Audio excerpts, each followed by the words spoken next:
শিয়ালের দমকে যদিও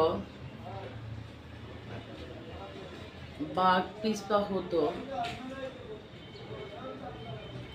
তাহলে বাঘের ওপেন বের হয়ে আসতো না, লুকিয়ে লুকিয়ে বসবাস করত। শিয়াল জানে না যে বাঘ শিয়াল সুদ্ধা খেয়ে নেয়।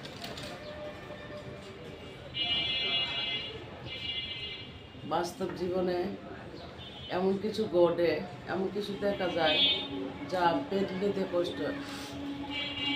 মেনে নিতে কষ্ট হয়। যেমনটা অনেকটা ভোগান্তি মানুষ জাতি। সকাল 9টা থেকে বিদ্যুৎ ছিল না, অথচ কষ্ট মানুষের। এই যে কষ্ট আর কত ভোগ করতে হবে, আর কত উপভোগ করবে তা আমি জানি না।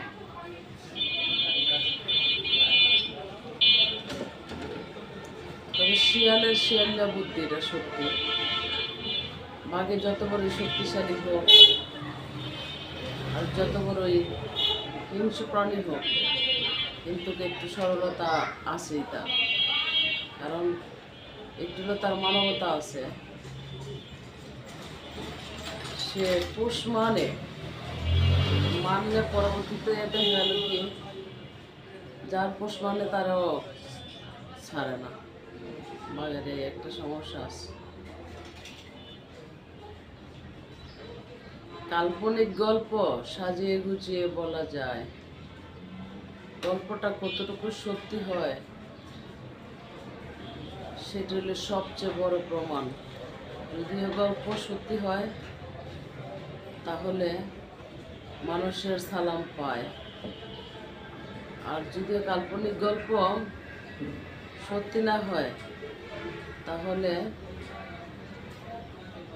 লাতি উষ্টা জারো জুতার বাড়ি খাইয়া মান চলে যায়। যা দেখলাম মানুষ জীবনে। তাই মানুষের নামে কখনো অযথায় কাল্পনিক গল্প বলতে নেই। কাল্পনিক গল্প বলাটা আসলে ঠিকও না, কারোর জন্য কাম্য না, গ্রহণযোগ্য না। আমার কথা হলো, আমার যদি কোনো প্রয়োজন পড়ে, আমার নিজের ক্ষমতায়, নিজের দক্ষতায়, নিজের পরিচয়ে আমি নিয়ে নিব। আমি কেন অন্যজনকে ঠকাইয়া কাল্পনিক গল্প বলে মানহানি করে তার ক্ষতি করব? এমনটা না করাটাই ভালো হয়।